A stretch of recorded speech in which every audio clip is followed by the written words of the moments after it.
네, 오늘 그리스도의 낮아지심에 대해서 배우겠는데요. 여러분 청소 쿠폰 있죠? 여러분 다 받으셨나요? 빈칸 쿠폰? 네, 혹시 이거 그 몽골 팀만 다 맞춰주시면 감사하겠습니다. 네. 우리 몽골 팀 모임을 우리 청소를 해버리고 하려고 이제 하자. 그래서 이거 굳이 다 맞추지 마시고 하나 정도 틀리시고 이렇게 하시면 될 것 같습니다.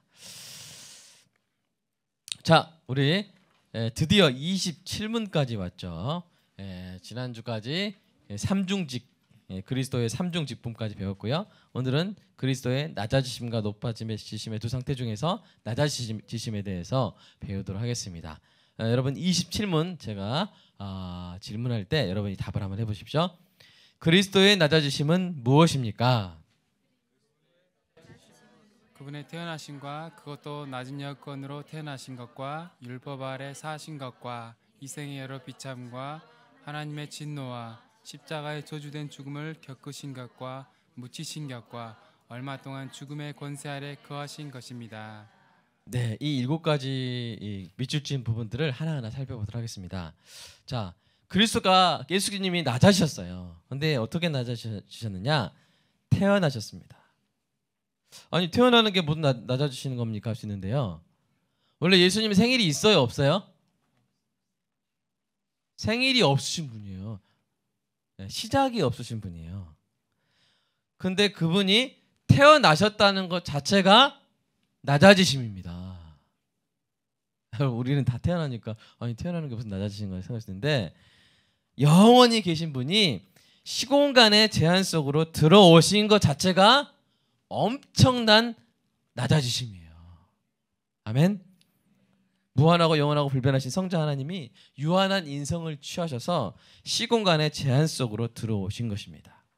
그래서 성령으로 잉태하심으로 죄와 죄책의 오염에서는 자유로웠지만 그러나 인간의 연약함, 고난, 죽음의 영향 가운데 계셨죠. 예수님이 그냥 영이실 때는 그냥 팔이 없었겠지만 쫙 온 우주에 쫙 펼치시고 이렇게 은하수를 쫙 흩으시고 마젤란 성운을 쫙 펼치시고 그러시던 분이 사람이 되셔서는 손을 뻗어도 별이 안 닿는, 적응이 처음에 힘드셨을 것 같아요. 적응이 잘 이렇게. 그런데 그렇게 낮아지신 것입니다. 그것도 낮은 여건으로. 그러니까 어떤 왕족이나 귀족으로 태어나신 게 아니라 가장 서민으로. 그래서 여러분 다 대부분 우리 혜원이는 어디서 태어났어요? 1번 마국간, 2번 병원 어디서 태어났어요? 산부인과 병원에서. 네. 비행기에서 안 태어난 사람입니다. 네. 비행기에서 태어난 사람도 있어요. 네. 근데 예수님은 마국간에서 태어나셨어요. 말구유에 놓이셨어요. 인간 중에서 가장 가난하고 어려운 여건 속에서 예수님이 나셨고 그래서 인간을 이해하고 동정하실 수 있는 것입니다. 이렇게 낮아지셨습니다. 그래서 여러분 태어나신 것도 뭐다고요? 낮아지십니다. 원래는 생일이 없는 분이 필요 없는 분인데 태어나신 것도 낮아지신 것이다. 자, 두 번째 율법 아래로 오셨어요. 원래 율법 위에 계신 분이죠. 율법을 만드신 분인데 율법 아래로 오셨어요. 그래서 아담이 율법에 순종하면서 실패했죠? 그죠? 그죠? 근데 예수님이 둘째 아담으로 오셔서 완전하게 순종하심으로써 그 의를 누구한테 주셨어요? 신자에게 주신 줄로 믿으시기 바랍니다. 우리 갈라디아서 말씀 한번 읽어볼까요? 때가 차매 시작. 때가 차매 하나님이 그 아들을 보내사 여자에게서 나게 하시고 율법 아래 나게 하신 것은 율법 아래 있는 자들을 속량하시고 우리로 아들의 명분을 얻게 하려 하심이라. 그러니까 예수님이 율법 아래로 들어오신 것은 누구를 위해서? 저와 여러분을 위해서. 저와 여러분 예를 들어서 어떤 수학 시험을 붙여야 됩니다. 근데 어떤 수학 교수님이 오셔가지고 수학과 석사가 와가지고 문석사죠, 문석사. 석사가 와가지고 대신 시험을 쳐주면 어때요? 되게 좋죠? 수학 석사가 와가지고 문석사가 와가지고 저 얼마나 좋습니까? 누군지 모르시나요? 네. 그런데 예수님이 그렇게 하신 거예요. 율법을 만드신 분이 율법의 수험자가 율법의 수험생이 되셔가지고 저 여러분 대신해서 대표해서 시험을 쳐주심으로 몇 점? 저 여러분 몇 점? 100점. 아멘. 이제는 몇 점? 2점, 3점 이렇게 했던 우리가 이제는 몇 점? 100점 받게 된 줄로 믿습니다. 그래서 예수님이 율법 아래에 오신 거예요. 아멘. 율법 아래에 오신 거예요. 그렇게 낮아지신 것입니다. 저와 여러분을 위해서 점수를 맡아주 100점짜리 점수를 주시려고 저와 여러분에서 낮아지신 줄로 믿으시기 바랍니다. 그런데 그러다 보니까 이 생에 여러 비참함을 경험하시는 거예요. 아담의 범죄로 저주받은 세상에서 가시덤불과 엉겅퀴와 지진과 해일과 폭풍과 가뭄과 황사와 뭐 많죠. 온난화 현상 뭐 이런 거. 하여튼 이런 것들을 풍해, 수해 이런 것들을 사시면서 그 중동의 그 건조한 사막의 그 목마름 이런 것도 다 겪으시면서 여러분 이때는요 우리는 지금 하루 몇 끼 먹습니까? 3끼 먹어요. 더 드시는 분도 있으신가요? 네. 우리는 다 삼식이죠. 삼식 먹는데 근데 이때 중동 사람들은 하루에 한 끼 먹으면 다행이에요. 한 끼 먹으면 다행이에요. 그러니까 3끼 먹게 된 게 인류 역사 별로 그렇게 안 됐다고 합니다. 이렇게 한 끼 먹는 게. 그러니까 예수님 말씀 들으러 와도 사람들이 뭐가 없어요? 여러분 생각해보세요. 누가 가면 우리가 도시락 싸 가겠잖아요. 아니 도시락 왜 안 쌌지? 이렇게 말하면 돼요 안 돼요? 그날 이래서 그날 먹을 거를 보여야 되는 사람들이 말씀 들으러 갔으니 먹을 게 있겠어요 없겠어요? 없죠. 다 기진맥진하는 거예요. 말씀 듣느라고. 좋으니까 이게 배고픈 생각도 없다가 막 이렇게 시간 딱 지나면 갑자기 배가 뒤틀려서 너무 배고픈 너무 배고픈 막 그런 분 있어요? 배가 뒤틀릴 때가 있으셨어요? 네, 처녀 때? 아닌데 결혼하시고는 다 맛있게 사주셨을 텐데. 그러니까 우리가 이렇게 배가 뒤틀릴 정도로 이렇게 배고픈 그런 것을 다 예수님도 경험하셨어요. 40일 동안 금식하시고 조롱, 증오, 핍박, 배신, 피곤, 배고픔 다 겪으셨습니다. 근데 이게 끝이 아니에요. 어디까지 낮아지셨느냐? 하나님이 그 앞에 두시고 영원히 기뻐하시던 예수님이 하나님의 뭘 받으세요? 진노를 받으시기까지. 4번. 그래서 겟세마네에서 이제 십자가 앞두고 기도하시는데 땀이 핏방울 같이 떨어졌어요. 여러분 순교자들 보면 그렇게 예수님처럼 이렇게 막 어떻게 보면 떠시는 것 같은 너무 막 두려워하시는 이거 너무 두려워하시는 거 아니에요? 막 피하게 해주소서 이 잔을 내게서 옮겨주소서. 보통 순교자들 보면 의연하게 죽잖아요. 내가 80년 동안 주님을 섬겼는데 주님은 나를 버리지 않으셨네. 내가 주를 배신할 수 없네 하면서 폴리갑이 딱 순교했잖아요. 좀 그런 명언을 남기시지 않았잖아요. 그죠? 내가 죽으면 살리라 하고 이렇게 그러지 않으시고 막 기도하시고 이 잔을 내게서 옮겨주시옵소서 그랬어요. 예수님이 왜 이러셨냐면요. 우리는 죽음이 뭔지 죽음이 뭔지 우리는 알아야 몰라요. 아시는 분 있으면 저 상담 좀 해야 돼요. 안 죽어보신 분 손 들어보세요. 죽어보신 분.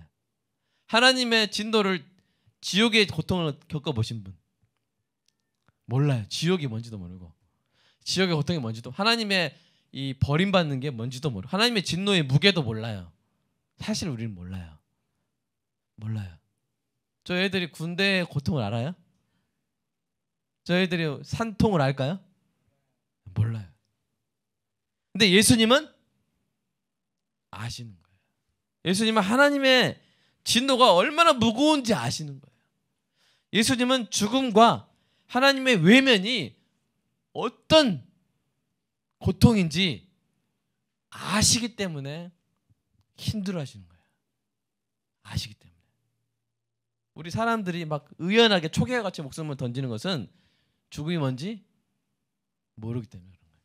근데 예수님이 그 무서운 하나님의 진노 앞에 땀이 핏방울이 되기까지 기도하시고 좀 피하게 해달라고 구하시고 그러나 결국에는 내가 받겠나이다 하신 것이죠.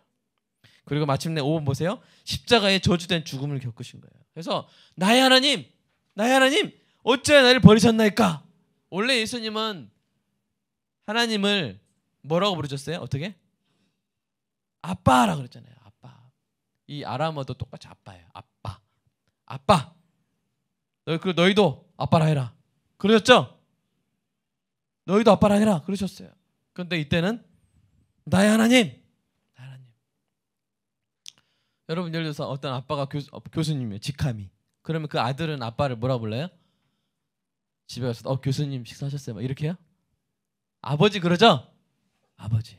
그러니까 이게 직함과 호칭이 다르잖아요. 근데 예수님이 하나님을 아빠라고 못 부르시고 직함을 부르시는 거예요. 하나님. 심판자로서 하나님을 부르시는 거예요. 어찌해 나를 버리셨나이까. 그렇게 하심으로 저와 여러분이 예수님 덕분에 하나님을 이제 아빠라고 부르게 된 줄로 믿습니다. 한번 외쳐볼까요? 시작. 아빠. 네, 아빠. 이렇게 우리가 하나님을 부를 수 있는 것이죠. 그리고 이 영육이 하나님으로부터 분리되는 고난을 당하신 이게 낮아지심이에요. 근데 더 낮아지셨는데 아예 묻히셨어요. 6번 보시면 묻혀버렸어요. 묻히셨어요. 장사됐어요. 여러분 장사시키는 건 뭘 의미해요? 이 사람은 이제 이생과 단절된 사람이다. 네. 죽음을 확인해 주는 것이죠. 그래서 흙으로 돌아가는 과정의 시작인데 그런데 차이점은 뭐예요? 주님의 육신은 썩지 않으셨어요. 주님의 육신은 썩지 않으셨어요. 그리고 7번 가장 낮아지신 게 뭐냐면 얼마 동안 죽음의 권세 아래 거하셨어요. 근데 여러분 사도신경을 보면요. 어떤 사도신경을 보면 이런 표현이 있어요. 지옥에 내려가셨다가 이런 표현이 있어요. 네. 근데 여러분 이것은 아마 이게 이제 사도신경의 초기 사본에는 없는 표현이에요. 사본 이름이 뭐냐면 이게 백필사본. 근데 나중에 후기 사본들에 나오는 표현인데 이걸 이제 넣을 것인가 말 것인가에 대한 논쟁이 있는 거예요. 그리고 이거를 어떻게 이해할 것인가에 대한 논쟁이 또 있어요. 여러분이 하다 보면 지옥에 내려가셨다 이런 사도신경을 외우는 사람도 있어요. 그런 사람이 또 그런 말 듣고 여러분한테 물어볼 수 있어요. 그래서 이런 것도 궁금증 한번 해결할까요? 네, 해결해 보도록 하겠습니다. 이렇게 지옥에 내려가셨다 이렇게 누군가 필사본에 첨가를 했는데 이것은 아마도 이게 오해 때문에 그런 게 아닌가 생각이 들어요. 오해 때문에. 근데 그 오해의 근거가 될 수 있는 구절들이 어디냐면 바로 베드로전서 3장 4장 이 구절들이에요. 이 아래 구절들이 예수님이 지옥에 실제로 가셨다. 예수님 십자가에 죽음 당하셨을 때 지옥까지 가셨다. 라는 근거가 되지 않을까요? 하는 질문들의 근거가 되는 구절들이 이 두 구절인데 우리 베드로전서 3장 19절 한번 읽어볼까요? 시작. 그가 또한 영으로 가서 옥에 있는 영들에게 선포하신. 자 여기 보면 옥이 뭐겠어요? 지옥이에요. 지옥에 있는 영들에게 선포하셨다고요? 사도 베드로가 이렇게 말했네요. 그럼 예수님이 언제 지옥에 가셨을까? 아마도 십자가 지셨을 때 지옥에 가신 거 아닙니까? 그러니까 예수님이 십자가 죽음 당하셨을 때 지옥까지 가신 거 아닙니까? 이런 질문이 있다는 거예요. 이런 질문 가져보신 적도 아마 신앙생활 오래 하시다 보면 있죠? 있으셨을 거예요. 그리고 또 이런 구절도 있어요. 베드로전서 4장 6절 한번 읽어볼까요? 시작. 이를 위하여 죽은 자들에게도 복음이 전파되었으니 이는 육체로는 사람으로 심판을 받으나 영으로는 하나님을 따라 살게 하려 함이라. 이것도 죽은 자들에게 복음 전파하셨다고요? 그러면 죽은 자들 어디 있어요? 지옥에 있을 거니까 지옥 가셨다는 얘기네요. 십자가 딱 돌아가셨을 때 그 3일 동안 지옥에 계셨다는 얘기네요. 이렇게 생각하는 견해들이 있다는 것입니다. 그런데 여러분 이걸 잘 살펴봐야 돼요. 뭐냐면 이 베드로전서 3장 19절은 20절 말씀과 연계된 말씀이에요. 여러분이 성경책 한번 펼쳐보셔도 좋고요. 20절 내용이 뭐냐면 이 노아의 홍수 때 끝까지 노아의 말 안 듣고 그냥 죽은 사람들 이야기예요. 그 사람들의 특정된 이야기예요. 그러니까 이 사도 베드로가 말하는 건 뭐냐면 예수님이 여러분 예수님이 노아의 때도 계셨죠? 아멘? 그 노아의 때 영으로서 홍수 심판 이전의 사람들에게 하나님의 의를 전했다는 말이에요. 하나님의 의, 살 수 있는 길을 예수님이 전하셨지만 그들이 듣지 않았기 때문에 홍수 심판에서 죽은 사람들이 지금 어디 있겠어요? 지옥에 있겠죠.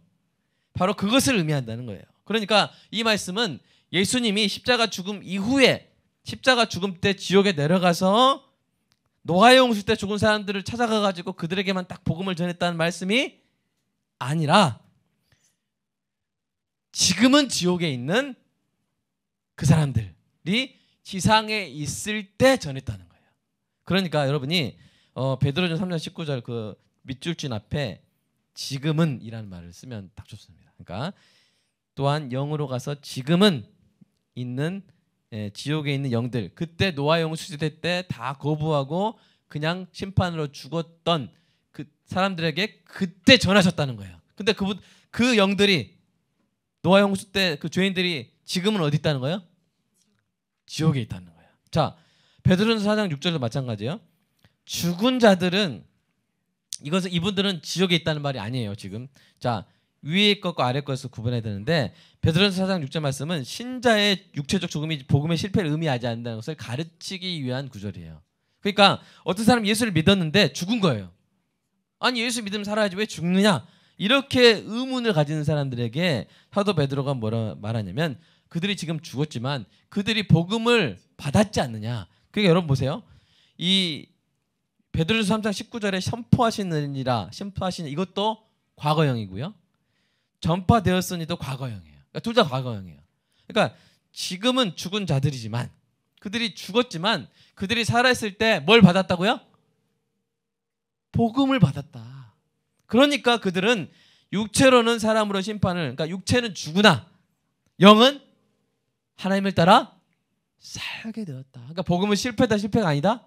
실패가 아니다라고 이야기를 하고 있는 것이죠. 그러니까 결국 둘 다 여러분 이런 건 없어요. 두 번째 기회는 없어요. 죽은 다음에 복음을 받고 지옥에서 패자부활전 해가지고 천국으로 싹 올라가는 길이 있을까요? 없을까요? 없어요. 그러니까 막 이게 연옥 같은 걸 이제 천국에서 만들어가지고 막 그런 걸 하는데 연옥이 없어요. 그러니까 한 번이에요. 한 번. 한 번. 죽기 전에 예수 믿어야 됩니다. 아멘. 죽어가지고 지옥에 있는데 예수님 오셔가지고 막 이렇게 야 마지막 한 번 더 동아줄 내려가지고 타고 올라가는 그런 거 있어요? 없어요? 없어요. 그런 거 없어요. 그래서 사랑하는 여러분 이런 이 두 구절이 예수님이 지옥에 갇혔다는 주장의 근거가 되질 않아요.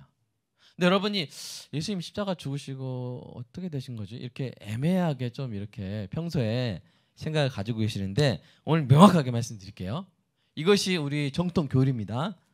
자, 가로 2번 보시면 예수님께서 죽으신 후에 어떻게 되셨냐면요. 십자가에서 육체는 땅에 있어 장사 지낸 바 됐어요. 근데 영혼은 바로 어디로 갔어요? 천국 가신 거예요. 그 근거 구절이 어디냐면 누가복음 23장 43절하고 46절이에요. 한번 읽어볼까요? 시작. 예수께서 이르시되 내가 진실로 진실로 내게 이르노니 오늘 내가 나와 함께 낙원에 있으리라. 이게 아니 예수님이 2박 3일 이렇게 원래 무덤에 계신 거 아닌가? 이렇게 생각할 수 있단 말이에요. 그런데 예수님이 분명히 옆에 있는 죄인 주여 당신의 나라가 임하실 때 나를 기억하소서라고 말했던 그 십자가의 그 옆에 있는 죄인이 있었잖아요. 그죠? 그 죄인에게 하신 말씀이잖아요. 네가 오늘 나와 함께 어디에 있으리라? 낙원에 있으리라. 이것은 뭘 의미하는 거예요? 예수님이 십자가에서 죽으시자마자 어떤 일이 일어난다고요? 그 영혼이 아버지께로 가는 거예요. 가신 거예요. 그리고 3일 후에 어떻게 된 거예요? 육체와 몸이 다시 연합되어 부활하신 것이죠. 그래서 예수님이 이 46절에서도 이렇게 말씀하셨어요. 시작. 예수께서 큰 소리로 불러 이르시되 아버지 내 영혼을 아버지 손에 부탁하나이다 하고 이 말씀을 하신 후 숨지시라. 이게 정통 교리입니다. 자, 여러분 개혁 우리의 신앙의 정통 교리. 그래서 정리해 보면 여러분 예수님이 십자가에서 죽으셨을 때 저와 여러분이 죽을 때 일어나는 현상을 그대로 처음으로 보여주시는 거예요. 이전에는 죄인들은 죽으면 몸은 썩고 영혼은 바로 어디 가요? 지옥에 간 다음에 최후의 심판 때 또 부활해요. 그리고 최후의 심판을 받고 그리고 영원히 지옥에 거해요. 그런데 신자는 예수님과 똑같이 돼요. 신자가 죽으면 어떻게 돼요? 바로 그 영혼이 아버지 품으로 가요. 아멘. 하나님 나라로 갑니다. 천국으로 갑니다. 그리고 우리의 몸은 썩어요. 그러나 최후의 심판 때 어떻게 돼요? 뭐 원자 상태로 돼 있든 어떤 상태로 됐든 다 부활체가 돼서 그리고 영원히 하나님 나라에 거하게 되는 것입니다. 그래서 여러분이 뭐 장례식 들을 때 뭐 발인할 때나 입관할 때 그게 사실은 기독교에서는 별 의미가 없어요. 발인이나 입관이. 예. 왜 그럴까요? 죽으면 바로 지금 계세요. 천국에. 예. 근데 우리는 그 시신 가지고 막 뭐 넣고 빼고 하고 있는 거예요. 그럴 필요가 사실은 없는데. 근데 우리 관습이라 그걸 존중해서 하는 건데. 그러나 우리의 기독교 신앙으로는 우리가 신자가 죽으면 바로 어디 연옥 좀 한 3년 있다가 갑니까? 바로 생명수 강가에서 생명나무 열매 따먹고 행복하게, 저와 여러분 누구보다 더 행복하게 바로 즉시로 살게 되는 줄로 믿으시기 바랍니다. 나중에 제가 죽으면 여러분 파티를 좀 벌려주세요. 검은색 입지 마시고, 예? 부탁합니다. 검은색 파티를. 야, 여러분 과일도 여러분도 따먹고 이렇게 하면서 우리가 우리의 신자의 죽음이 바로 예수님과 같을 거예요. 예수님이 똑같이 그대로 보여주신 거예요. 아멘. 똑같이 보여주셨어요. 그래서 마지막 가로에서 한번 보시면 신자는 주님께서 죽음과 지옥을 경험하셨기에 그 영혼이 죽음 후에 영광 가운데 들어가며 육신은 부활을 기다리게 되는 것입니다. 자, 이것을 예수님의 낮아지심 엄청나게 계속 지금 7단계로 낮아지잖아요. 7단계로. 그렇죠? 태어나시고 그리고 율법 아래 거하시고 인생의 여러 비참, 하나님의 진노, 십자가의 죽음, 묻히시고 죽음의 권세 아래까지. 그래서 지옥의 고통까지. 그러니까 지옥에 가신 건 아니지만 지옥의 고통까지 다 겪으시고.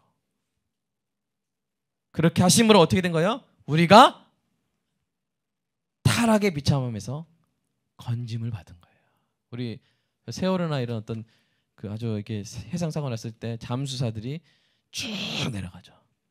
쭉 내려가서 한 명 건져 살리면 얼마나 영광입니까? 그죠? 근데 죽음의 바다에 수장되어 가고 있던 우리를 예수님께서 하늘에서 내려오셔서 진짜 멋진 잠수사로 딱 내려오시고 딱 잡아가지고 이렇게 건져 올려주신 거예요. 그래서 여러분 여기 보시면 적용 1번에 보시면 타락이란 말이 가로 안에 여러분 폴 그 맨 처음 두 번째 줄에 첫 장에 그 사람의 타락해서 가로 열고 뭐라고 돼 있어요? 영어로? 제가 FALL 써놨죠? 이 타락의 원어로 폴이에요. 떨어지는 거예요. 그러니까 사람이 떨어진 거예요. 그래서 떨어진 사람을 구하려고 하니까 예수님 어떻게 하신 거예요? 같이 떨어지신 거예요. 잠수해서 우리를 건져주신 것입니다. 그래서 영원히 영광을 누릴 존재가 되었음을 항상 감사하시기를 주님의 이름으로 축복합니다. 우리를 구하기 위해서 잠수하신 거예요. 두 번째로 그리스도께서 낮아지신 것처럼 우리도 세상을 섬기기 위해서 낮아지고 함께하고 소통을 해야 함을 기억하고 실천하는 은혜가 있기를 축복합니다. 제가 이제 화요일 날 제주도를 가려고 합니다. 제주도 이제 새벽에 무안공항에 6시 비행기 6시 20분인가 가서 이제 밤에 올려가는데 왜 가냐면 제주도 왜 갈까요? 이제 요새 난민 문제가 참 많이 이슈가 되죠. 근데 이제 사실은 저도 양쪽 그 고민하고 있어요. 이제 이슬람 난민이라 참 고민이 됩니다. 제가 법무법인 로고스 서울에 로고스라고 기독교인들이 세운 법무법인 단체가 있는데 거기서 이슬람 문제에 대해서 아주 체계적으로 연구를 해왔어요. 그래서 이슬람이 어떻게 그 어떤 나라를 그 이슬람을 시키기 위해서 어떤 전략을 짜는가를 다 이게 들었기 때문에 그러니까 여러분 그 무슬림 난민 한 사람 한 사람은 착할 수 있어요. 그러나 여러분 권총 방아쇠가 저를 죽일 수 있습니까? 없어요. 방아쇠로 아무리 이렇게 때려도 별로 안 아플 거예요. 그러나 권총이 방아쇠가 들어오고 그다음에 뭐 손잡이가 들어오고 뭐 공이가 들어오고 공인가 하여튼 막 이렇게 총구가 들어오고 이렇게 그래서 나중에 조립이 돼버리면 뭐가 되는 거예요? 무서운 살인 병기가 되는 총기가 되는 거예요. 그러니까 이 무슬림 한 사람 한 사람은 착할 수 있고 순할 수 있어요. 그러나 그들이 우리 사회에 모여서 무슬림 코란의 지침에 따르는 순간 어떤 일이 일어날지 모르는 거예요. 이게 제 마음의 한쪽에 있고 또 한쪽은 성경에서 이방인 객을 선대하라. 아멘. 그래서 이스라엘 백성들한테 너희도 이방인이지 않았느냐? 너희도 난민 아니었냐? 난민이었잖아요. 이스라엘 백성이 난민 아니었나요? 쫓겨났잖아요. 그래서 너희도 이방인이었으니까 너희도 이방인 잘 대해줘라. 그 말씀이 있기 때문에 잘해주고 싶고. 그런데 무슬림의 이런 특성, 이것이 저 안에서 고민이 되고 해서 이제 가는 거예요. 가서 보는 거예요. 실제로 보는 거예요. 분명히 그 가서 본다고 크게 이렇게 바로 해답이 나오진 않을 거고 가서 이제 바로 무조건 가니까 돕고 와야지. 이건 또 아니에요. 이게 이렇게 도울 대상을 이게 비행기 값 들어서 가니까 무조건 돕고 와야 된다는 생각으로 가면 그러면 좀 구제를 불합리하게 하게 될 가능성도 없겠어요, 있겠어요. 그러니까 별로 도울 것도 아닌데 갔으니까 성도한테 말하고 갔으니까 이거 그냥 와버리면 이거 허탕 친 거고 비행기가 아깝고 이러니까 무조건 껌수 만들어서 하고 오면 되겠어요, 안 되겠어요? 그러니까 이제 정직하게 가가지고 진짜 고민하고 이들을 어떻게 섬겨야 될지 또 어떻게 지혜롭게 해야 될지 이것들을 좀 제가 고민하고 오는데 우리 사베 전사님도 좀 같이 좀 가서 사베 전사님 누구예요? 우리 사베 전사님 사도행전 베드로 우리 전도 가서 그래서 이제 우리 전사님들은 사역의 동역자이면서 사역의 대상이에요. 왜요? 민들레 꽃이에요. 가지고 이분들이 잘 커야 나중에 훨훨 날아가지고 어디로 갈지 모르겠어요. 아프리카 가나로 갈지 어디로 가나 모르겠지만 그러나 거기서 탁 해가지고 뭐요? 교회를 광야교회 같은 교회를 아름다운 교회를 세울 수 있잖아요. 그죠? 그 지도자 한 사람이 얼마나 중요한지 아시잖아요. 그래서 이제 데려가는 거예요. 그래서 같이 가서 정말 고민하고 오겠습니다. 새벽에 가서 밤에 그래서 여러분 해서 만약에 정말 저희가 섬길 수 있는 부분이 있고 하고 있다면 잘 섬기고 오겠고요. 아마 우리나라 지금까지 관리로 봐서는 이 500명 제주도 예멘 난민 중에 뭐 서너 명 되지 않을까 그렇게 예측을 하더라고요. 어차피 우리나라가 엄격해요. 그러니까 나머지는 인도적 체류를 받든지 대부분 이제 몇 년 지나면 떠날 사람들이라 이제 아마도 우리가 섬길 부분이 있을 거라는 생각을 하기 때문에 가긴 가지만 그러나 뭐 실적 막 이런 거 세우려고 가는 거 아니에요. 그러니까 그냥 오더라도 여러분 왜 갔어요? 이렇게 하지 마시기 바랍니다.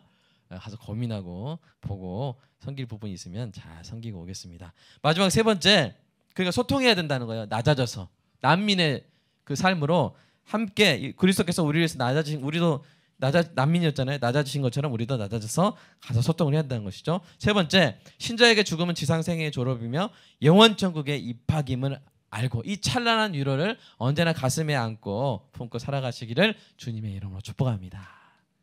기도하겠습니다. 하나님 감사합니다. 우리를 위해서 낮아지신 예수 그리스도를 우리가 닮게 하여 주시고 우리로 낮아져서 세상 사람들과 소통하여 예수님의 낮아지심의 그 사랑을 전하는 보여주는 은혜가 있게 하여 주시옵소서. 그리고 우리 나이가 들수록 고장나고 노화를 경험하는 우리의 몸에 대해서 슬퍼하고 애통하는 것이 아니라 이제 졸업할 때가 가까이 온 것으로 인하여 영원한 천국으로 입학 때가 가까이 온 것으로 인하여 오히려 기뻐하고 품위 있게 나이 드는 멋진 그리스도인들 모두 되게 하여 주시옵소서. 예수님의 이름으로 기도합니다.